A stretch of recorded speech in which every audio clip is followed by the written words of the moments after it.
Hello friends, welcome back to Children's Liturgy. Or should I say Happy New Year? Happy New Year! It's the first Sunday in Advent and we are beginning a brand new liturgical year in our church, which means we're going to have some brand new stories and readings from a different gospel, and we're going to start to celebrate Advent, the season when we get ready for that very special birth, the birth of Jesus. And before we go too far along today, I think we should light a candle. Let's light a candle on this little wreath that I have.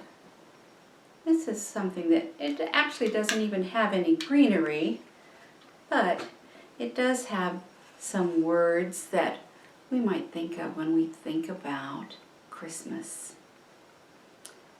Peace. And as the weeks go on, we can turn it around. It says peace in the front, and it says joy, and it says Noel. All words that make us think about Christmas and all the good feelings we have as we await the birth of Jesus.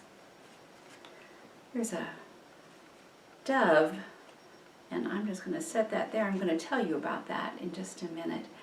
But let's begin our time with a prayer, and I've been waiting to say this prayer for about 9 or 10 months, ever since we first got our book, The Common Prayer for Children and Families. And this very special prayer is just for this week, the first week of Advent. So we've lit our candle, and we're going to say, Loving God, as we light the first candle of the Advent wreath, we give thanks for the great light of the world, your Son, Jesus, who is our light in the world so that we no longer walk in darkness. May our lives be a light to others. Amen. May our lives be a light to others.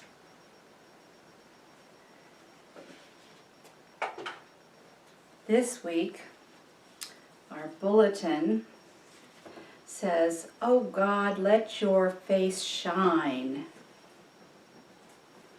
and restore us." To restore something is to put something all back together again and make it whole. Oh God, let your face shine, restore us. Here's the coloring page. I don't know if you can read it. The artwork is so fancy this week, but if you can read it, it says G-O-D, God. God is faithful. In the letter that Paul wrote to the church in Corinth, he was reminding people that God is faithful. God is with us in good times, in bad times, in times when we have to wait, maybe in hope that things will get better. God is with us. And it's God's love that restores us, that makes us whole.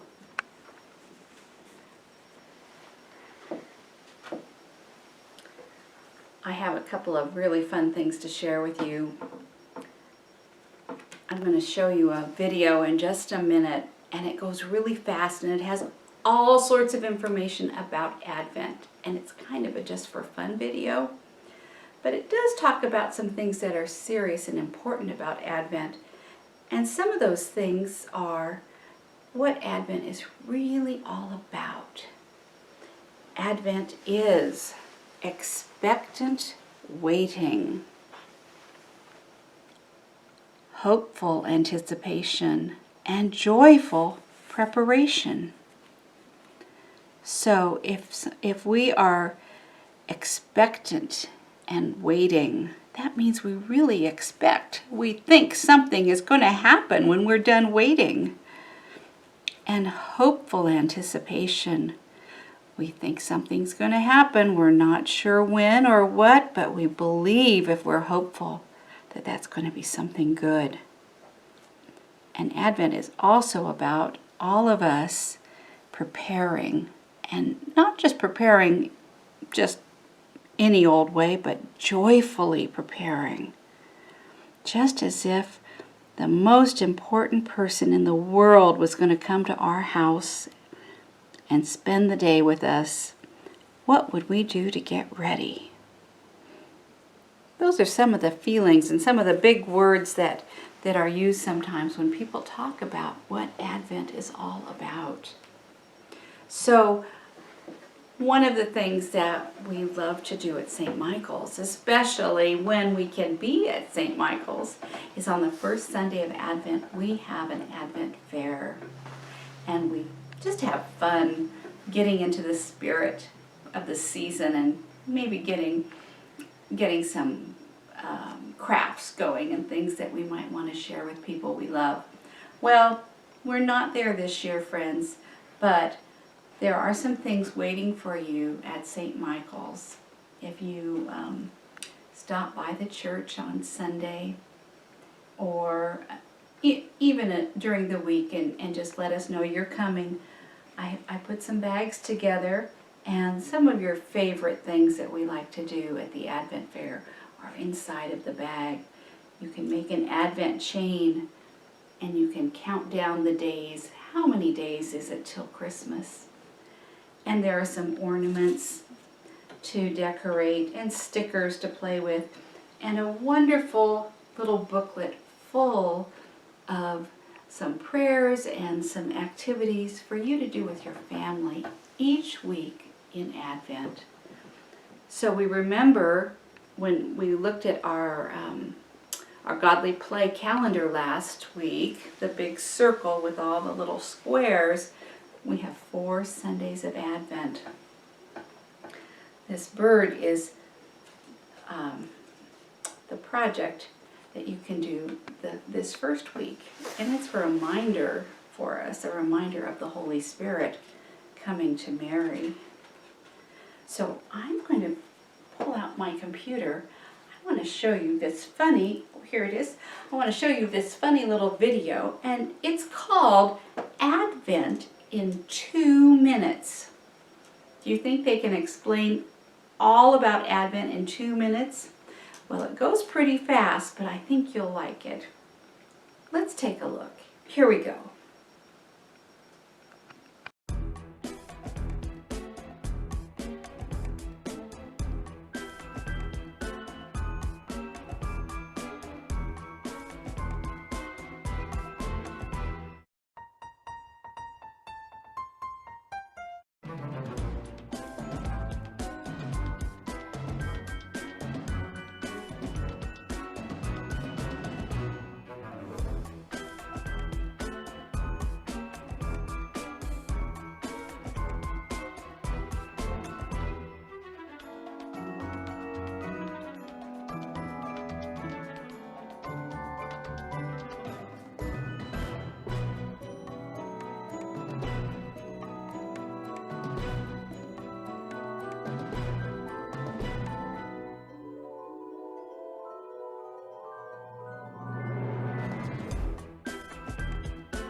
Well, that was Advent in 2 minutes.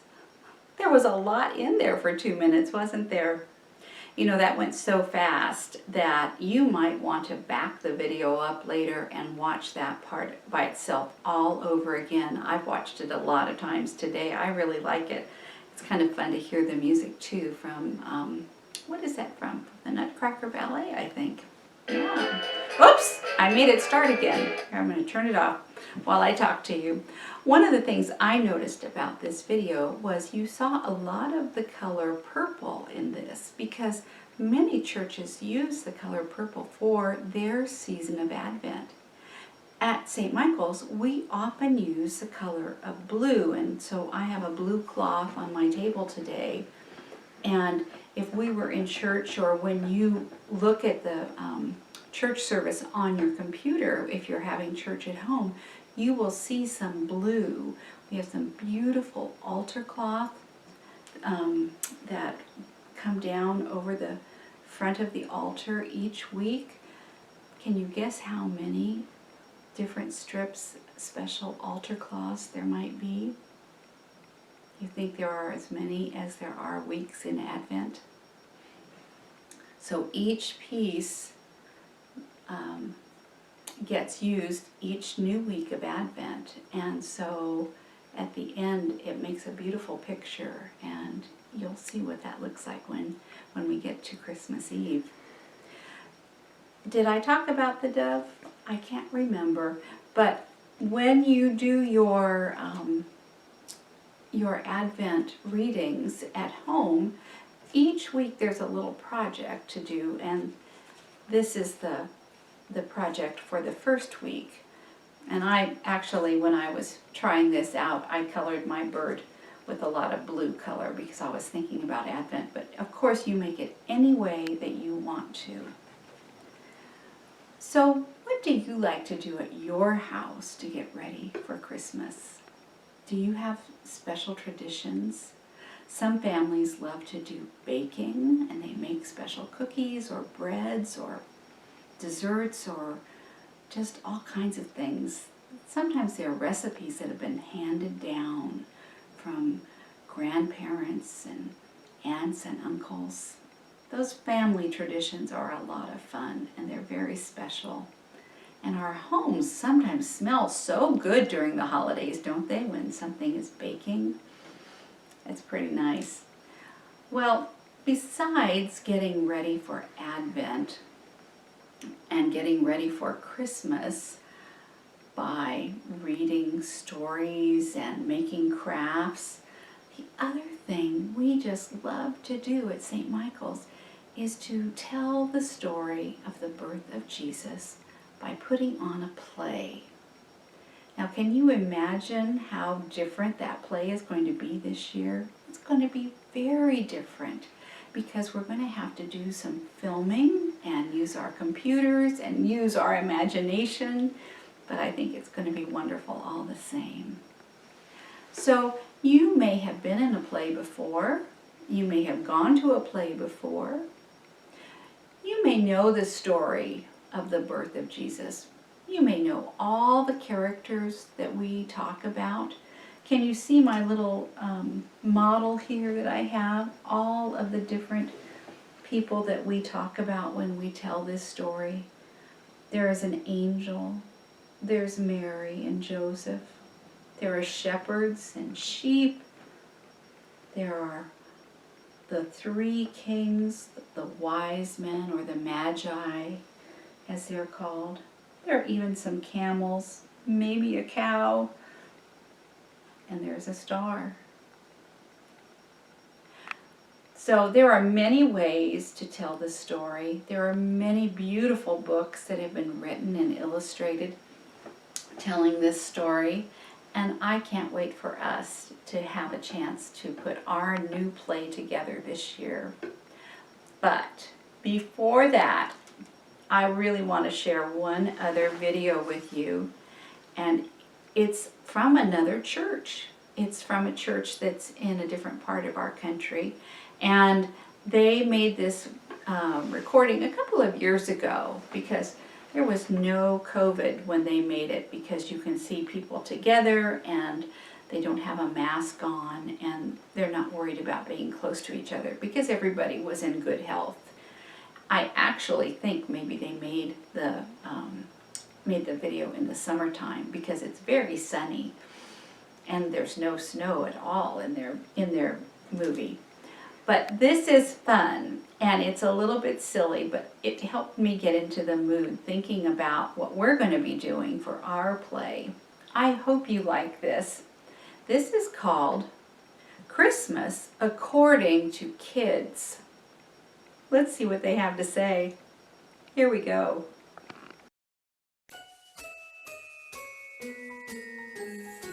An angel came to see Mary. She was doing laundry, and then the angel just appeared and she was really scared. So Gabriel was like, Mary, you're gonna have, I can't say it good. Mary, you're gonna have a baby. You're gonna have a baby, and you will call him Jesus. And then Mary was like, I'm not gonna have a baby yet. I'm only a teenager. I'm not married. Then the angel Gabriel told Joseph that Mary is not lying. You are having a new baby. And so they met up. They went to Bethlehem, which was Joseph's old town. They ride a donkey. I don't know. A camel. Oh yeah, a camel. She said, this donkey's fast. They tried to go to a hotel and they asked the keeper for a place to stay. The keeper said, we have no rooms. Literally, no rooms. So Mary and Joseph walked away sadly, but then he said, the only place here in Bethlehem that you can stay is a stable, and then he just pointed the way and they followed. When the shepherds were taking care of the sheep, then they saw angels. The angel said, a new baby is getting born, who is King of the Jews. The angel were singing.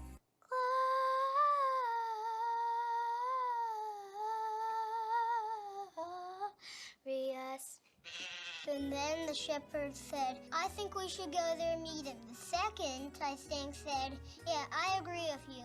And the other said, yeah, me too. They had to walk through a bunch of grass and bushes, maybe have to camp out a night. And then the wise men heard about it. And then a star appeared. We should probably follow that star. It's pointing down to the barn. So maybe we should follow it.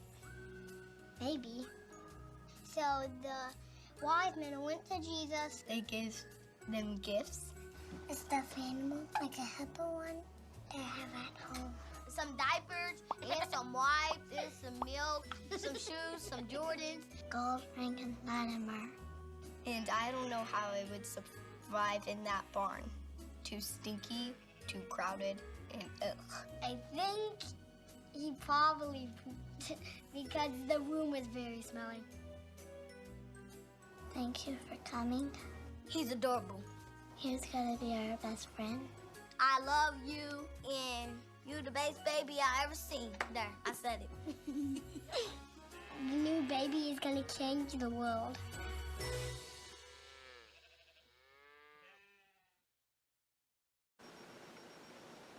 This new baby is going to change the world.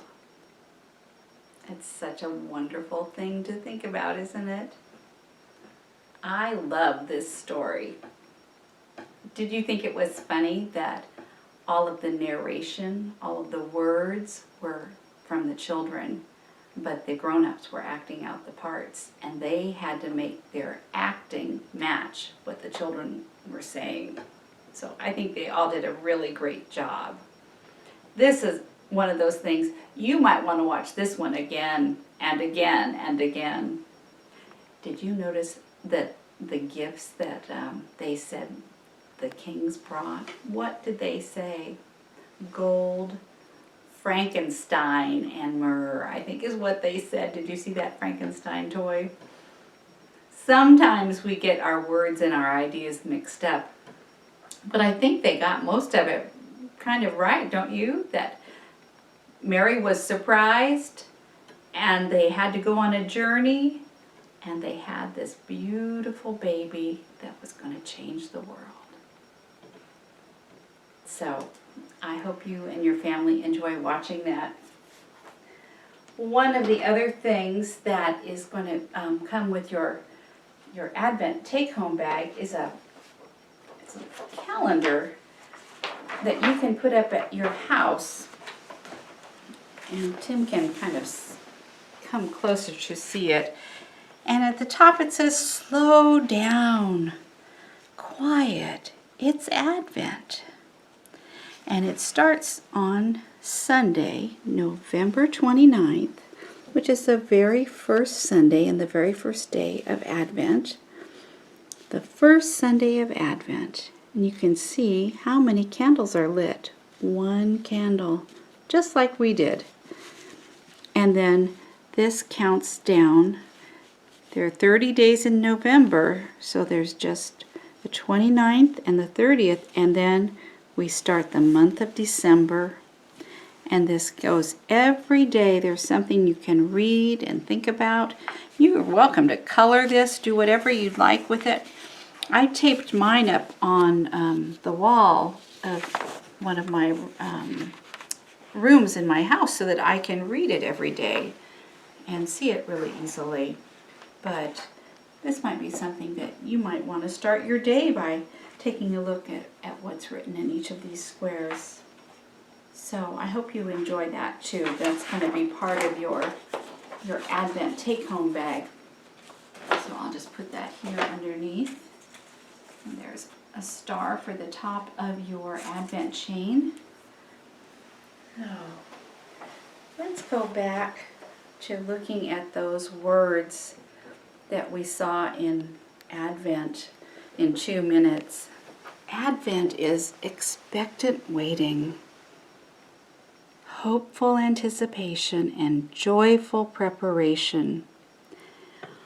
All of these things, all of these words and these ideas are actually things that you could say almost any family would be having those feelings when they're waiting for a baby to be born.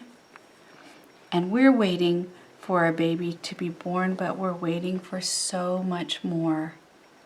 We're waiting for God's love to come into the world and to remind us of the nearness of God, and that God is in each and every one of us. And Jesus, remember what Jesus said not too long ago in our stories, whatever you do for the least of these, you do to me. So this little baby being born, we can get excited and happy because it's a new baby, and that's wonderful. But it's also even more than just one baby. It's about all of God's love for all of us. Let's finish by going back to where we started. Let's see, I'll put our little bird over here. And let's just read our prayer one more time as we look at our candle and that first light. As we begin this journey of Advent, sometimes we say we're on a journey to Bethlehem because Mary and Joseph made that long journey to Bethlehem. Loving God, as we light the first candle of the Advent wreath, we give thanks for the great light of the world, your Son, Jesus, who is our light in the world so that we no longer walk in darkness. May our lives be a light to others. Amen. Friends, I hope you have a wonderful week. I hope your Advent preparations at your house are lots of fun and joyful, and I hope you'll have some time to slow down and find a little bit of quiet in these next few weeks as we get ready for the joy and the mystery and the wonder of Christmas and the celebration of Jesus. Jesus coming into our life, loving us, encouraging us, and being with us every day. Take care, my friends. Let your light shine. Let your love shine. I'll see you very soon. Bye now.